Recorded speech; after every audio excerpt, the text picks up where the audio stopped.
Halo teman-teman, kenalin nih, kami mahasiswa dari Universitas Katolik Musikaritas.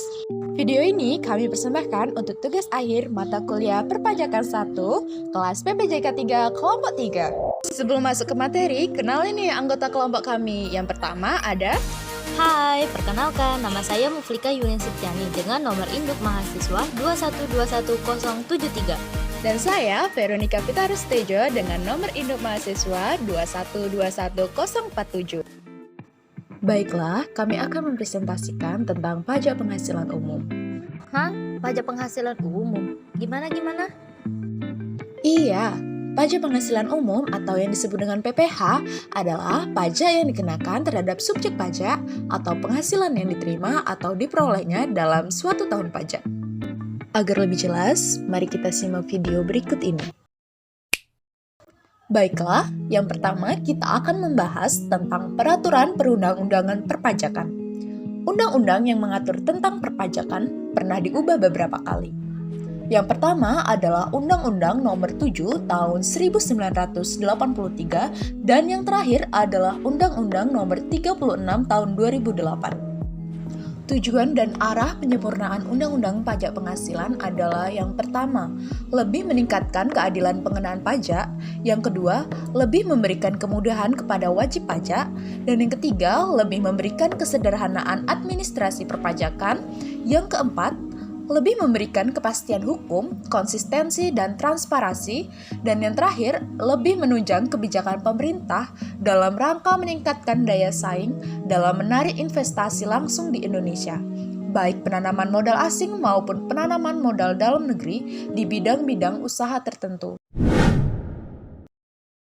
Pembahasan selanjutnya adalah subjek pajak penghasilan. Subjek pajak penghasilan adalah segala sesuatu yang mempunyai potensi untuk memperoleh penghasilan dan menjadi sasaran untuk dikenakan pajak penghasilan yang diperolehnya dalam tahun pajak sesuai dengan peraturan perundang-undangan yang berlaku. Menurut pasal 1 Undang-Undang Nomor 28 Tahun 2007 tentang KUP menyebutkan bahwa wajib pajak adalah orang pribadi atau badan yang menurut ketentuan peraturan perundang-undangan perpajakan ditentukan untuk melakukan kewajiban perpajakan, termasuk pemungutan pajak dan pemotongan pajak tertentu.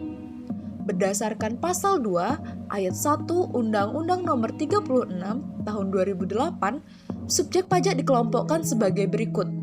Yang pertama, ada subjek pajak orang pribadi.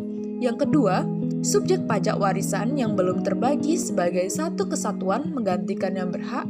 Yang ketiga, subjek pajak badan, dan yang terakhir adalah subjek pajak bentuk usaha tetap atau disebut dengan BUT. Kemudian, subjek pajak dibagi menjadi dua bagian, yaitu ada subjek pajak dalam negeri dan subjek pajak luar negeri. Selanjutnya, mulai dan berakhirnya kewajiban pajak subjektif. Untuk jenis subjek pajak dalam negeri orang pribadi, kewajiban pajak subjektifnya dimulai saat dilahirkan dan saat berada di Indonesia atau berniat bertempat tinggal di Indonesia, dan akan berakhir saat meninggal dan saat meninggalkan Indonesia untuk selama-lamanya. Kemudian, jenis subjek pajak dalam negeri dalam bentuk badan akan dimulai saat didirikan atau bertempat kedudukan di Indonesia dan akan berakhir saat dibubarkan atau tidak lagi bertempat kedudukan di Indonesia. Untuk jenis subjek pajak luar negeri melalui Badan Usaha Tetap atau BUT akan dimulai saat menjalankan usaha atau melakukan kegiatan melalui BUT di Indonesia dan akan berakhir saat tidak lagi menjalankan usaha atau melakukan kegiatan melalui BUT di Indonesia. Kemudian, jenis subjek pajak luar negeri tidak melalui BUT akan dimulai saat menerima atau memperoleh penghasilan dari Indonesia dan akan berakhir saat tidak lagi menerima atau memperoleh penghasilan dari Indonesia. Dan yang terakhir, jenis subjek pajak warisan belum terbagi akan dimulai saat timbulnya warisan yang belum terbagi dan akan berakhir saat warisan selesai dibagikan. Penjelasan selanjutnya ada objek pajak penghasilan dengan segala sesuatu barang, jasa, kegiatan atau keadaan yang dikenakan pajak. Ada 4 objek pajak penghasilan. Yang pertama, penghasilan dari pekerjaan dalam hubungan kerja dan pekerjaan bebas. Kedua, penghasilan dari usaha dan kegiatan.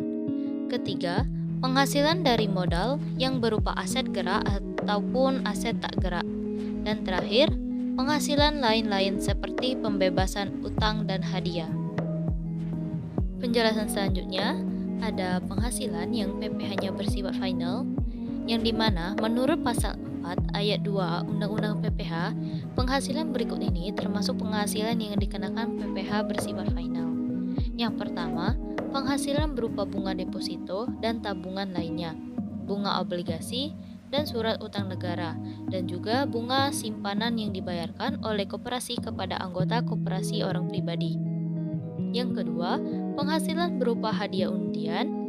Ketiga, penghasilan dari transaksi saham dan sekuritas lainnya, transaksi derivatif yang diperdagangkan di bursa, dan transaksi penjualan saham atau penagihan penyertaan modal pada perusahaan pasangannya yang diterima oleh perusahaan modal Ventura. Yang keempat, penghasilan dari transaksi pengalihan aset berupa tanah atau bangunan, usaha jasa konstruksi, usaha real estate, dan persewaan tanah atau bangunan. Terakhir, penghasilan tertentu lainnya yang diatur dalam peraturan pemerintah, keputusan Menteri Keuangan, dan peraturan perundang-undangan perpajakan lainnya. Selanjutnya, saya akan menjelaskan cara menghitung tarif pajak penghasilan. Dengan rumus, PPh terutang sama dengan tarif pajak dikali penghasilan kena pajak. Nah, tarif pajak tersendiri itu merupakan persentase tertentu yang digunakan untuk menghitung bebesarnya PPh.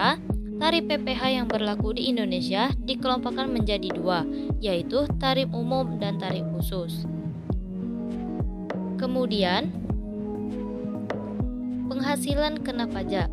Besarnya penghasilan kena pajak bagi wajib pajak dalam negeri dan bentuk usaha tetap ditentukan berdasarkan penghasilan bruto dikurangi biaya untuk mendapatkan, menagihkan, dan memelihara penghasilan. Di slide terakhir itu ada pelunasan pajak penghasilan. Ada 3 poin di sini. Yang pertama itu pelunasan pajak dalam tahun berjalan oleh wajib pajak sendiri.